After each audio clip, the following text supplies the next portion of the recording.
Welcome back, boys and girls, to another exciting episode of Full Circle Podcast. Podcasts.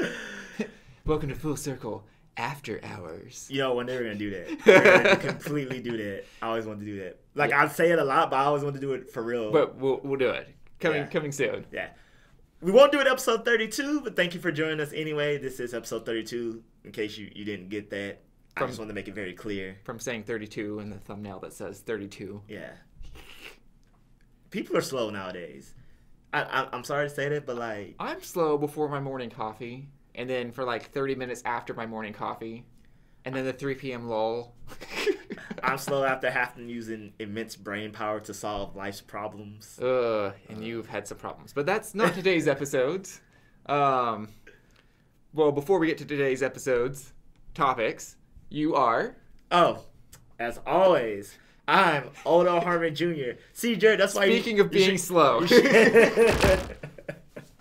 You can find me at Odo Harmon Jr. on all your favorite, hopefully fast, social media sites. And I'm Jared Fradette, and you can find me at Toonvelo. Our topics today, we'll be discussing the new game Artifact that has officially been released now on Steam. And if you didn't hear... Sad to say that the creator of Spongebob has left this world. He has left a great legacy of amazing episodes of Spongebob for us. So we shall talk about that, his life and his legacy, SpongeBob SquarePants. But first and foremost, we will be discussing a myriad of Game Award shows that will be coming out this week, today. So we've talked about this on the show many times about do people take geek culture, specifically video games, serious? And, you know, the answer after much debate is usually yes and no. It kind of depends. But Game Award shows do exist, if you didn't know, and they're becoming more mainstream. So we have the Game Awards, which was put on by Jeff Keighley about 4 or 5 years ago, or 3 years ago. Mm-hmm. It hasn't been around that long is the point I'm trying to make. Right. But it happens every December in LA. And it's more or less, they're trying to take it from, you know, it's easily a production you can, you know, watch on Twitch or your favorite streaming service, but they're trying to really make it, you know, a yearly spectacle event of quintessential Game Awards. A whole night award, like you go and watch your favorite show, but it's like, too bad, it's the Country Music Awards coming at you for 6 solid hours. God, why is it so long? I know. I respect the Game Awards that it's like a max 2 hours, like any award show should be. It shouldn't be longer than the movies they're trying to showcase. But before... But for you to understand why Breath of the Wild won, we have to play a complete 100% run-through. Watch us. Oh, God, what if they try? That would be awful. Speed run. I'll take a 30-minute speed run. 1 30-minute speed run. Yeah, I think the record's at like 42 minutes right now or something like that. We can squick over the whole leaving the island bit. We know that's just the main like chunk of that. That's true. But so the Game Awards is happening, and they just to further its importance, they have announced they're gonna announce 10 brand new games there, and not just trailers that we've seen before. Apparently, where I'm taking this is 10 games. So the Marvel 4 trailer. God. I mean, they might show it there, even though that's not a game. Yeah. There's supposed to be a new Avengers game. There you go. But, part of it. So I was gonna predict, maybe we'll get Metroid Prime 4, but I was like, oh crap, no, it's been announced. So I'm saying they're probably because everyone keeps talking about that Reggie Fils-Aimé, beloved son. Oh, that's what that means. That's what it. Yeah. Fils, son, and then Ami, my love. Oh, where is he from? He is I looked this up because French, it's the Caribbean portion. French Caribbean island. Yes. Okay. Yeah. One of those. We will look that up later. But he's been with Jeff Keighley and people, posting pictures and whatnot. So there's going to be a big Nintendo game announcement, as everyone says. So I'm going to say, finally a Star Fox game. It's easy. It's simple. We have the Switch. People have been wanting a legit Star Fox game since Star Fox 64. Kirby Air Ride. It's amazing. If the Smash Brothers trailer taught us nothing else, Kirby Air Ride is amazing, and we need another one. All right. So is that your official prediction? That's my official prediction. You heard it here on Full Circle Podcast first. They're going to announce Kirby Air Ride or Star Fox. Mm-hmm. But I was thinking, Jared, 10 games, that's a lot. And that's more to, like I was saying, the point they want this to be made is because I assume they're good, like something E3 worthy, but not. So since Sony isn't going to be at E3 next year, I feel like, we're going to get 2 or 3 Sony ones. The maybe? Wolf Among Us 2, Life is Strange 3, all the canceled games. That's the big announcement. Telltale is back. Someone else is funding them, and here are all the games we thought we would never see. I don't think Telltale will be back, but I think the games will have been bought and produced. So I'm looking forward to this. So the way I say 2 things going to play out is either going to be a bust or it's going to be something real. It's going to be like 8 indie games. Nothing against indie games, but they're not stop the presses, like recall the papers and publish new ones. Yeah. So if we're talking about 10 games new, and when they say new, I'm not saying new trailers, like completely new IPs or just new games we didn't see.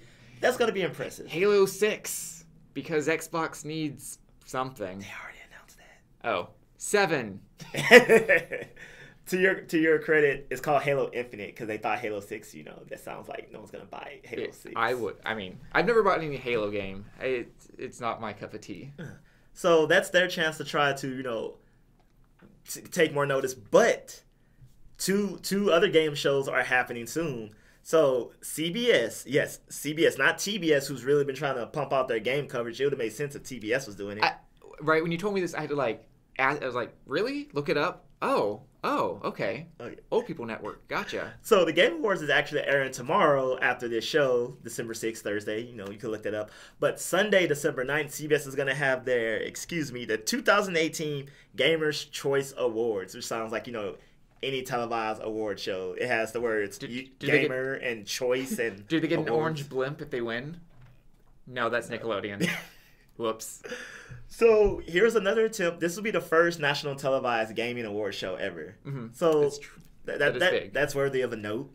That's a legit, a major TV station airing a game award show. That's unheard of. I don't know. I'm cynical and I think it's going to be trash.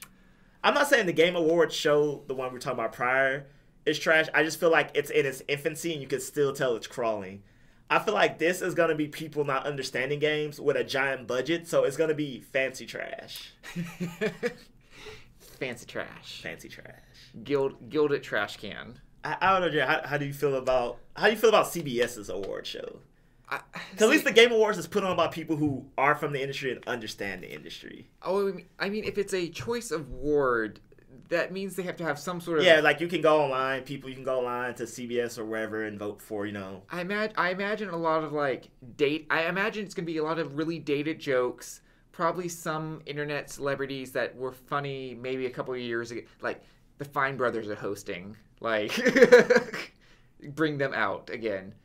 A lot of Minecraft jokes. I'm like, is that still a game? RuneScape jokes. Okay, I see game things. I feel like it's going to be a very safe award. It's going to be here are the games that most people have heard of. Call of Duty, Red Dead, Spider-Man came out. And they're just going to dump all the awards on games that, and not to discredit the game, Pokemon Let's Go might win an award, not because it deserves any award. Well, it's a choice award. That's just people applaud it. But people would just be like, I know what this is. Do I know if it's better or not? No, I just know what this is. And that's why Taco Bell is America's #1 Mexican food restaurant. Because that's the only... Right, if you ask, when you go out to eat, your favorite Mexican place is your local Mexican place. Right? You'll never build a big consensus. So, the one that's all over America that everybody knows, Taco Bell. Yeah, that's what we're going to get for awards. Taco Bell of awards. Yeah. But... what I find really interesting, though, is the Game Awards has been around. A Game Awards ceremony has been around for decades. Actually, I'm not sure how long it's been around. It's been around for a good long while. Mm-hmm. It takes place in Vegas, February, like most awards should do for once the year's finally over, in case anything was to come out last. It's called the DICE Awards, and as Jared put it, it is the Oscars of Game Awards. It is literally... I will say it is the most formal and best representation of games that deserve awards.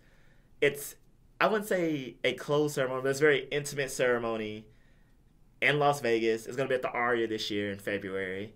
And these are like professor-esque people of games. These are people who understand games on a technical, fundamental design. For best rendering, most realistic water physics, best code, looking at you, Fallout 76, reusing code, cheap code. So if you've never heard the Dice Awards, please look it up and you will see instantly.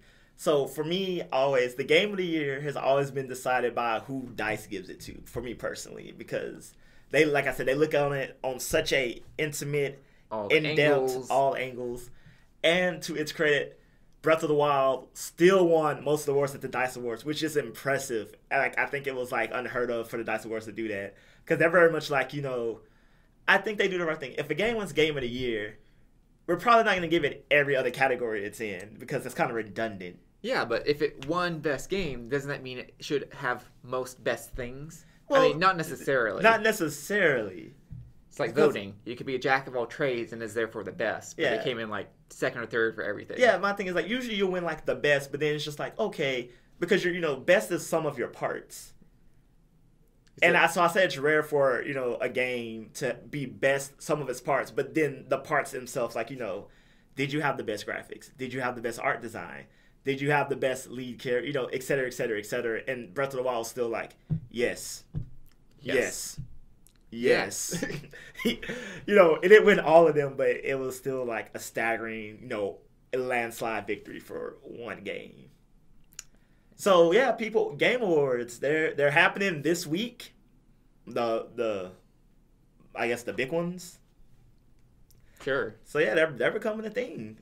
But maybe they'll have best new upcoming game podcast. Now, so I'll put up a picture of what the award actually looks like, because I'm sure it's not actually the cheesy Nickelodeon blimp for CBS. They might not actually have pictures of it yet. Well, that'll be interesting. But speaking of Nickelodeon, sad passing, right? Yeah. We covered a couple weeks ago passing Stan Lee, and we've got number 2 now. Yeah. We have to look out. Tragedy's coming 3. So. Oh, you're right. This one's very unexpected. He was a young guy, right? How old was he? Yeah, I want to say just about 50. Yeah, I believe he was in the 50s. Yeah. The point is, way sooner than most people expect the time nowadays. So of course we're talking of Stephen HIllenburg, the creator of SpongeBob, the former director of Rocko's Modern Life. Oh.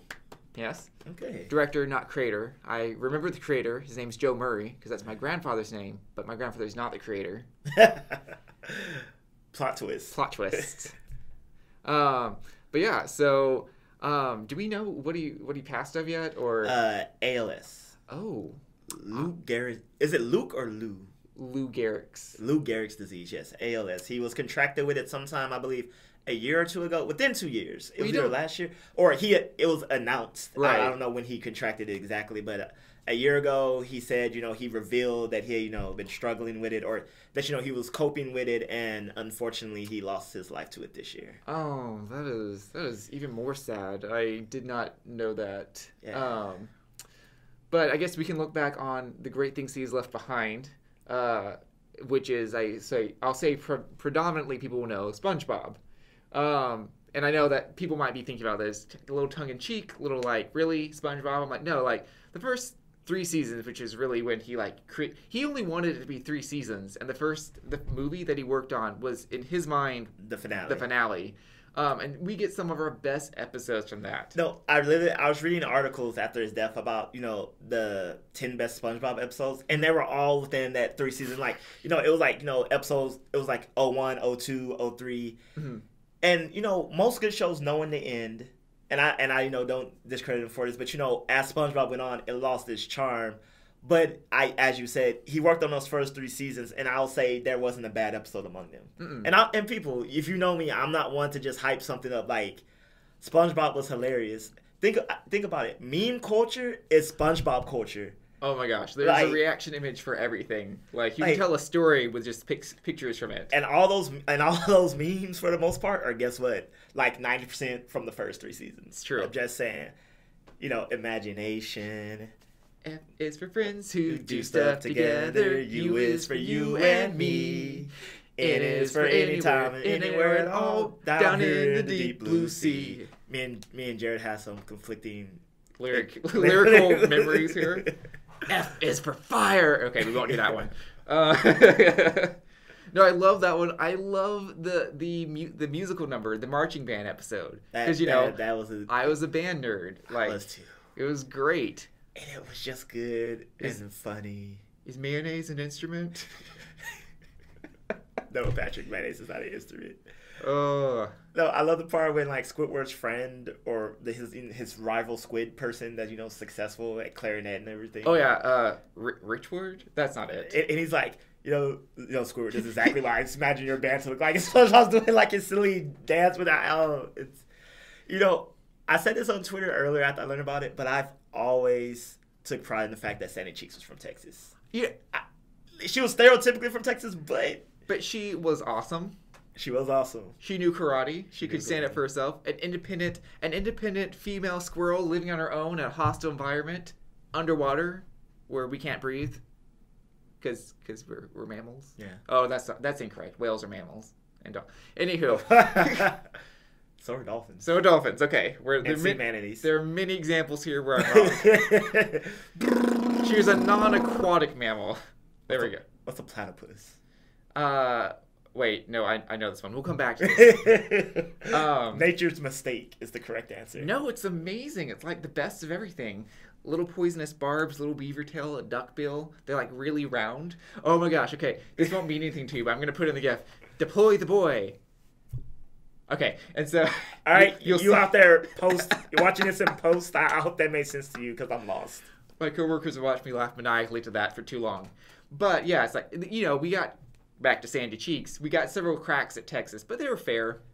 Yeah, they were fair. The thing, I was like, they were fair. They were like, But the one thing that was true, her pride was real. Like, we're from Texas, we live in Texas, and we can say... Our state is #1 in state pride. Yeah, and it was like... I would say, not trying to be political, but during the last campaign cycle, all of our ads were like, "Hi, I'm a Texan, y'all. And y'all know that Texans vote Texan, right, y'all? Y'all Texans?" Like, is this working for you? Does this do anything for you? That was... that's what it was, and it was terrible. The thing I also said when I made that, because one of my friends commented after college, she moved to Cincinnati for a job, and she said the Sandy song where she sings about missing Texas meant so much to her. Like, she randomly watched that episode, and she said it and I was like, right in the feels. Yeah, but the SpongeBob, it's great. The first 3 seasons are great, and I mean it's impact. Because think about it.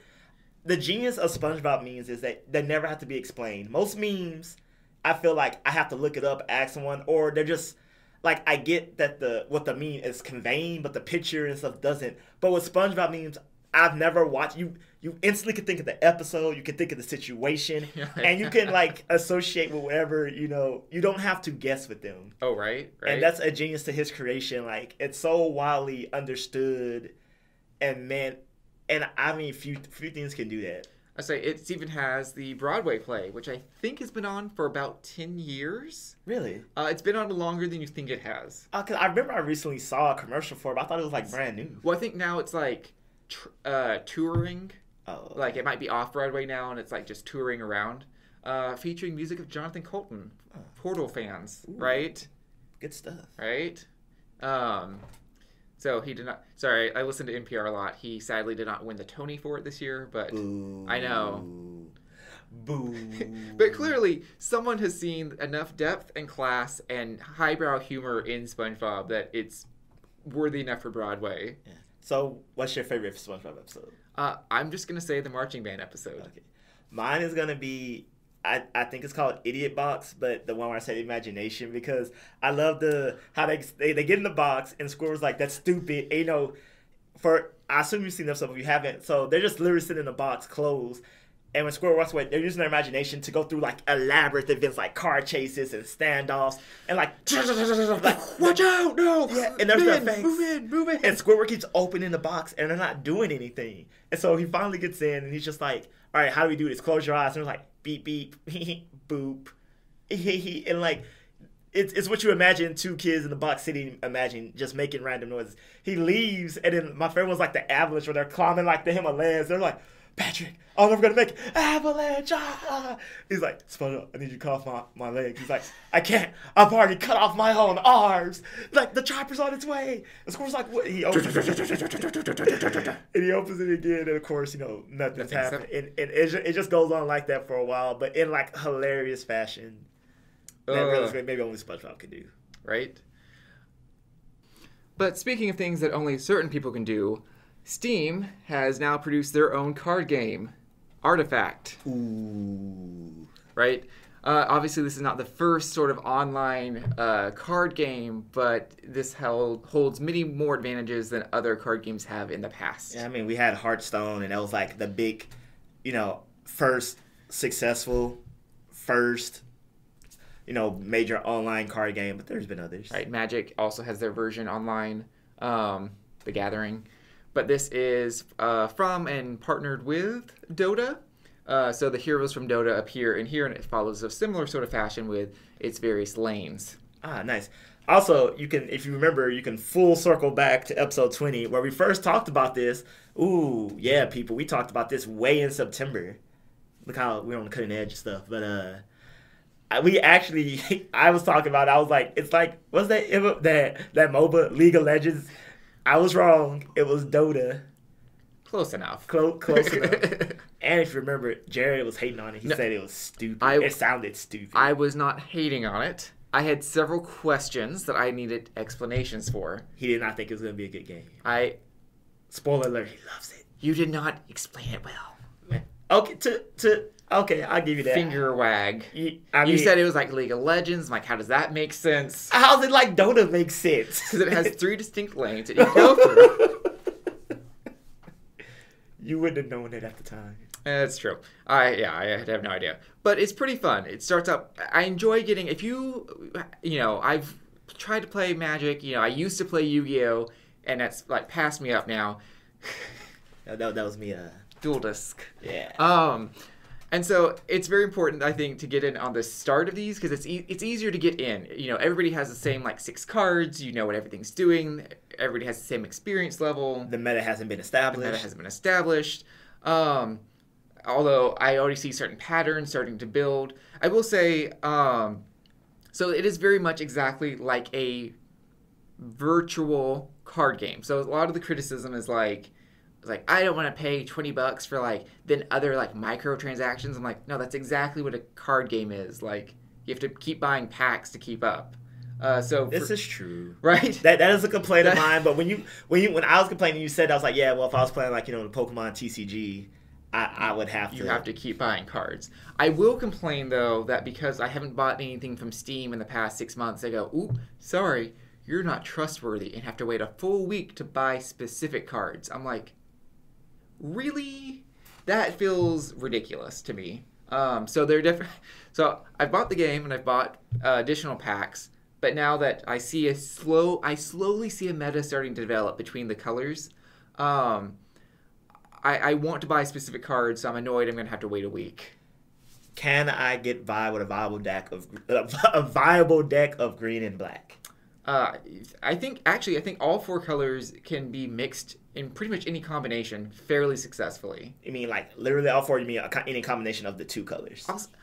Based on previous knowledge of all card games, I personally wouldn't mix more than 2.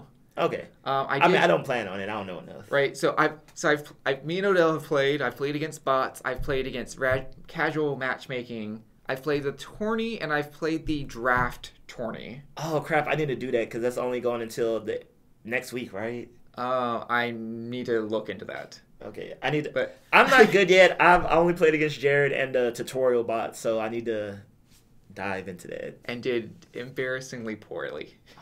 Ow! Ouch! I'm sorry. No, it was my first real match, people, and I'm just getting stomped on. If I may use the terminology, it was naively cute. You're like Jared, where's the button? Where's the button? I'm like, it's right there. I can't find it. What do? I'm like, it's right there. It's okay. Odell's new to PC gaming. How do I launch Steam? We could not get the Audible to work. I don't know I don't know how or what we were doing. It just also, in my credit, I couldn't launch Steam. I locked myself out of Steam and had to uninstall it and reinstall it because it was just like, wait. I waited a full 24-hour cycle and it was still like, nope, still haven't waited long enough. I was like, all right, screw this. And since I tried again, it just reset the clock for, I was like, okay, nope. So I knew how I was locked out of Steam. There's a difference. There is a difference. No, and I was like, I sent you an invitation, and you're like, I'm picking a deck. I'm like, you only have 2 decks. Wait, where are my decks? Okay, that was true. That was true. I waited like 10 minutes. That was true.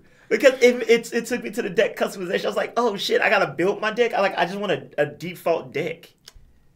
Yeah, I don't know what you clicked on there. I don't.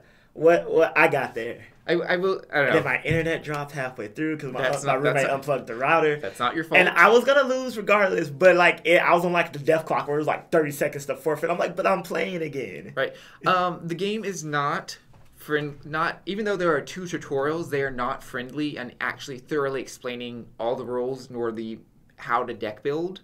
So be prepared for that. This is not a tutorial on how to do the following things. I will be looking up myself later, like what people are trying to do. With my very limited knowledge of card games and PC gaming, but it's a card game, so I mean, it's really the PC aspect is moot. Mm-hmm. But it functions well enough. It's not one of those games where it's like, shit, how do I attack?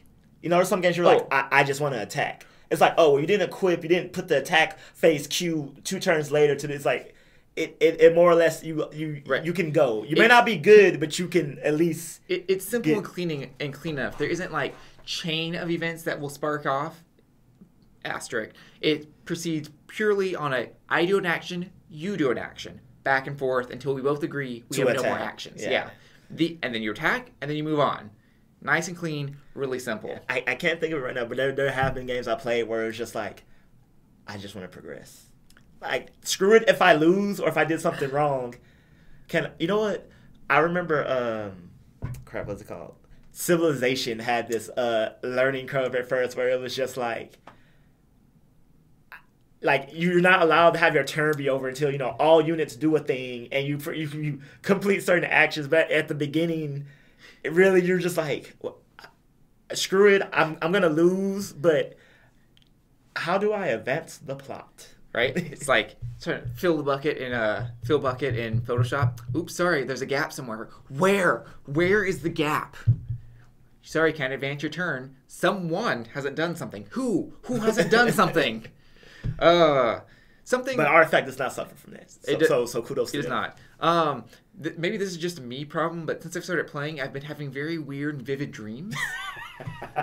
I can tell they're influenced heavily by the game because the colors correspond. Like the colors of my dream correspond to what's happened to the game. I mean, the cards do have some nice voice acting. I'll give them No, it has none of the characters from Artifact. This isn't like Storm Mage like doing things. Oh, it's just dreams that just inspire. It's just like Artifact. You come in and you're like vividly blue, and you're doing so. Like one of my dreams last night was, it was a black theme, and we were getting in trouble because we were trying to break into this forbidden section of a library to obtain the knowledge of creating or discovering the Philosopher's Stone, which was a red card.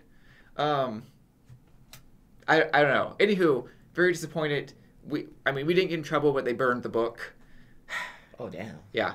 But I keep having like segments of I can't remember them all because I need to like capture them as soon as I wake up.